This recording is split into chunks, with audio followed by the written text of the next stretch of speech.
Hi everyone, I'm Ludovica and today I'm presenting on my paper which looks at the economic gap that exists between Italy's north and south. So this gap has existed since the time of unification in 1861, and at that point it was mostly on preconditions of development such as roads, railways, and the south was already behind the rest of the country. So the research question I'm looking at in my paper is the following: has integration in the European Union reduced the gap between Italy's north and south? And this gap has created tensions over the years, and the reduction of it is key to a strong Italian economy.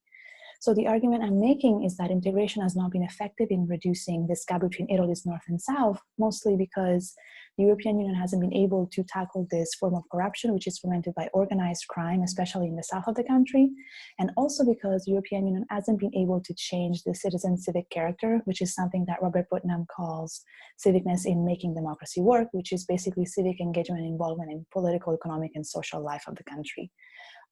As far as the literature review, there's a ongoing debate on the topic, and one side of the debate argues that European integration is meant to reduce economic inequalities between Italy's north and south, and they point to three different factors. The first one is the role of the European Union in post-World War II Italy, in which the EU helped Italy to gain international legitimacy and boost its economy. Then they point to foreign direct investment as well as European development funds, which are funds used by the European Commission to reduce and correct imbalances between its regions. The other side of the debate argues that the European Union has been able to end or tackle this form of corruption in the country. So they recognize corruption as the main element that creates this imbalance between the north and the south. And corruption has been an issue in Italy for the longest of times. We even had a huge corruption scandal in 1992 known as Tangentopoli, and we have institutional reforms, which you can see there's a decentralization of functions and central allocation of resources, which made politicians more irresponsible and created opportunities for corruption as well. And then European development funds were meant to reduce this inequality between north and south, but they ended up feeding corruption even more. As far as the methods, I use a combination of qualitative and quantitative data. Qualitative data mostly to look at the history of the gap in the country and to look at indicators of institutional quality, such as the rule of law and civicness. And then quantitative data, I looked at the United Nations Conference on Trade and Development to look at the foreign direct investment in the country. And then I use ISTAT, which is the Italian National Institute of Statistics, to look at the number of people involved in corruption and organized crime. As far as the analysis portion of the paper, I focused on two indicators of institutional quality to prove that European Union hasn't reduced the gap between Italy's north and south. And the first one is the rule of law.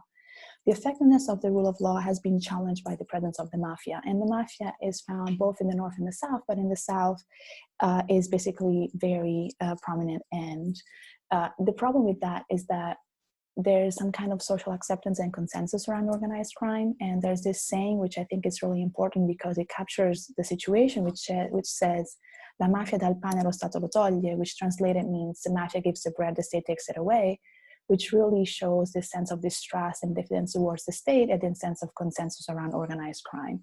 The second element is civicness, and Robert Putnam argues that citizenship in a civic community is marked by active participation in public affairs. And he recognizes four indicators of the civicness of regional life. As you can see on the slide, these are vibrancy of associational life, newspaper readership, political turnout, and preference voting, which I think is really important because you see some people that show up and vote to declare their views, but other people are enmeshed in patron-client relationships. So they really don't care to go and vote because they're getting everything they want out of that relationship. So it's not so much about the quantity of participation, but rather about the quality. So to conclude, integration in the European Union hasn't reduced the gap between Italy's north and south, mostly for two reasons. The first one is that European development funds, they were meant to reduce this gap between north and south, but they end up feeding organized crime even more. An example of it is the construction of Italy's A3 highway, which was started in the 1960s, but still today it's not completed, even though funds were allocated by the European Union, both in 2007 and then again in 2013, but somehow these funds were lost on the way. The second element is the civic characters of Italians. The South is characterized by exploitation and hierarchy, while the North is characterized by networks of social solidarity. So we can argue that corruption and organized crime are the basis of this gap between North and South, but there's a third element, which is the civic characters of Italians that is probably the most difficult to change because it requires a shift in the culture that is the real indicator between the gap of northern and southern Italy. Thank you.